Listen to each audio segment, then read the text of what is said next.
Selamat datang di teman malam Jumat.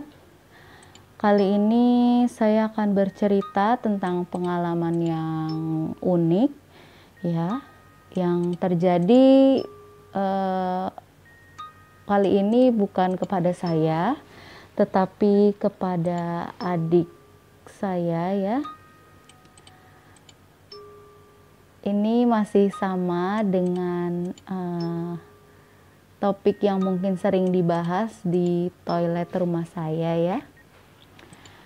Jadi ceritanya sekitar beberapa bulan yang lalu, yang orang-orang yang ada di rumah ini ya, keluarga saya semuanya pergi kecuali adik saya. Itu memilih untuk tidak ikut gitu ke suatu acara.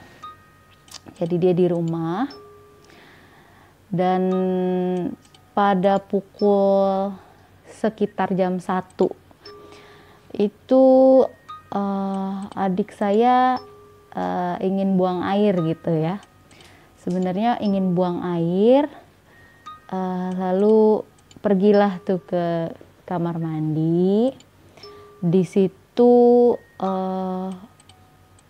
sambil dia lagi buang air gitu ya, tiba-tiba dia mendengar gitu ya, karena tidak ada siapa-siapa di rumah ini.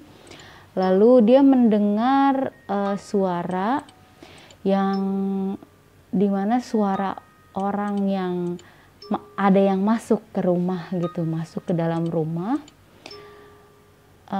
Terus dengar suara langkah kaki ya. Nah, adik saya pikir tuh udah ada yang pulang. Adik saya ngiranya ayah saya gitu yang sudah pulang. Dan ternyata adik saya nyaut nih. Adik saya sautin kan. Papa, itu papa ya gitu. Nah, tapi tidak ada jawaban sama sekali gitu. Tidak ada jawaban sama sekali dan langkah kaki itu terhenti. Oh, mungkin suara apa gitu tadi gitu ya. Setelah mendengar suara itu, lalu tiba-tiba seperti di depan kamar mandi itu kan ada meja makan ya. Seperti katanya seperti ada suara kegiatan gitu di meja makan, tapi tidak ada suara sama sekali. Jadi gimana ya, kegiatan maksudnya tidak ada yang kayak ngobrol ataupun pembicaraan yang terdengar, itu tidak ada sama sekali. Adik saya pikir udah pada pulang, pikir lagi kan mungkin pada pulang. Terus dipanggil lah adik saya, Papa udah pulang ya gitu. Dan itu tidak ada respon sama sekali. Dan sampai akhirnya tiba-tiba terdengar suara ketok pintu. Ketok pintu yang pertama kali masih kayak tek tek tek gitu. Nah, adik saya nih kayak langsung di situ udah agak merinding tuh dengernya, karena tadi kan udah 2 kali nggak direspon. Terus adik saya pikir wah mungkin cuma halusinasi aja gitu kan ya. Dia udah merinding tuh, waduh siapa nih, mana dia jadi nggak bisa bergerak gitu, lagi buang air. Kasihan sih sebenarnya ya. Cuma ya itu, dia di situ merinding, ada ketokan, diketok pertama kali. Adik saya pikir siapa tuh gitu. Adik saya langsung melontarkan pertanyaan gitu ya, tidak ada jawaban. Akhirnya adik saya diem aja. Di situ katanya dia udah berasa pucat banget ya, pucat karena merinding juga gitu. Masalahnya posisinya lagi di kamar mandi, lagi buang air, terus tiba-tiba ada hal-hal aneh yang terjadi gitu ya. Ada suara ketokan, ditanya nggak disaut gitu ya. Terus ngetok lagi nih, adik saya udah tidak bisa lagi gitu ya, mau ngomong apa seperti itu. Nah, lalu dia ngetok lagi sampai 3 kali diketok pintunya.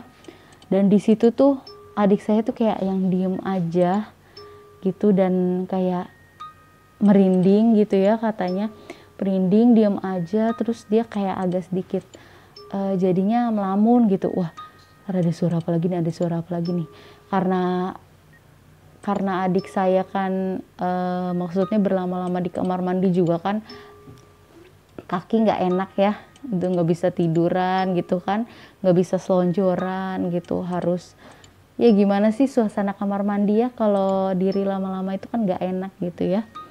Lalu akhirnya dia memutuskan untuk memberanikan diri untuk membuka pintu gitu. Nah, tapi yang anehnya ini keran air itu tiba-tiba nyala sendiri dan langsung kayak adik saya tuh kayak yang kaget gitu. Kaget, perasaan tadi nggak nyalain gitu, tangan tuh di sini aja gitu, tangan tuh diem aja, kok keran air itu kebuka. Lalu adik saya matiin lagi kan, terus dia kayak dalam hati gitu ya sambil berdoa gitu ya, akhirnya dibuka pintu dan nggak ada siapa-siapa. Dia cek ke depan, ternyata belum pada pulang. Itu lumayan lama. Jadi terjadi walaupun terdengar singkat ya ceritanya cuma seperti itu, tapi adik saya mengalami itu sampai 1 jam lebih. Ternyata pas dilihat dia masuk kan sekitar jam 1 ya. Jadi jam 2 lewat itu dia baru keluar kamar mandi. Padahal kejadiannya itu hanya sesingkat itu. Dari cerita yang tadi saya ceritakan, adik saya bercerita itu yang dia alamin, ceritanya seperti itu. Tapi pas dia sadar gitu ya, pas keluar kamar mandi, ternyata saya lama juga gitu, kata adik saya. Ternyata lama juga ya di kamar mandi, 1 jam lebih gitu. Nah, dari cerita ini bisa diambil hikmah ya, kalau sebelum ke kamar mandi tuh jangan lupa baca doa gitu ya. Karena apalagi kan kamar mandi itu kan ya udah terkenal gitu ya, tempat yang paling lah gitu ya, di dalam rumah itu tempat yang paling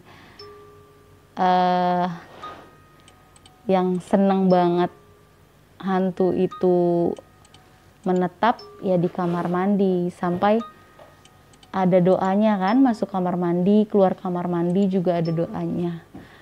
Maka dari itu ya di sini sih ya mendapat pelajaran berharga juga ya, bahwa dari kejadian itu ya jadinya jangan lupa gitu untuk baca doa sebelum masuk kamar mandi. Terus keluar kamar mandi pun sebaliknya baca doa juga. Dan kalau bisa di dalam kamar mandi itu jangan melamun gitu. Kadang kan mungkin adik saya ini lagi sambil buang air gitu ya, sambil melamun gitu. Jadi dia ya kalau kita melamun, kita itu bisa nanti satu frekuensi sama makhluk yang ada di situ. Kalau kita melamun kan kita energi dan pikiran kita tuh kosong gitu ya, kayak kosong. Jadi kita bisa masuk ke frekuensinya dia gitu dan terbawalah ke dimensinya mereka. Makanya kenapa kejadian adik saya itu kelihatannya sih sebentar gitu, ada yang kayak masuk ke rumah, ketok-ketok, terus ada aktivitas di meja makan gitu ya. Itu sesingkat itu, tapi ternyata setelah sadar keluar dari kamar mandi, dia beberapa jam gitu ada di dalam kamar. Itu sih yang yang paling menegangkan gitu ya, yang paling menyeramkan gitu buat adik saya, yang Adik saya kan sebenarnya ini orangnya nggak terlalu sensitif ya, dan orangnya itu nggak suka gitu nonton, nggak suka yang nonton yang horor-horor seperti itu, tidak suka nonton horor, tidak juga takut dengan hal-hal yang itu gitu, hal-hal goib. Terus dia juga apa namanya, tidak, ya dia percaya itu ada, cuma dia nggak apa ya, tidak tertarik gitu kalau ngebahas soal gaib gitu. Dia masih kalau ngomong tentang gaib tuh gimana ya, ya dia punya pemikiran tersendiri lah gitu. Kejadian apa-apa gitu dia masih kayak berpikir dulu nih pakai logika gitu ya, pakai akal dulu, masuk akal nggak ini nggak gitu. Adik saya juga sebenarnya nggak peka, nggak sensitif, cuma dia pertama kali itu dalam hidupnya mengalami kejadian seperti itu. Tapi sampai sekarang pun sih dia masih berani aja itu kalau kemana-mana keluar malam hari gitu ya, masih nggak mikirin hantu-hantuan gitu, enggak dia. Cuma ya kejadian itu dia sampai sekarang masih teringat banget gitu. Kejadian pertama kali dan yang dia rasain gitu ya, masuk ke alam, masuk ke dimensi lain gitu, seperti itu.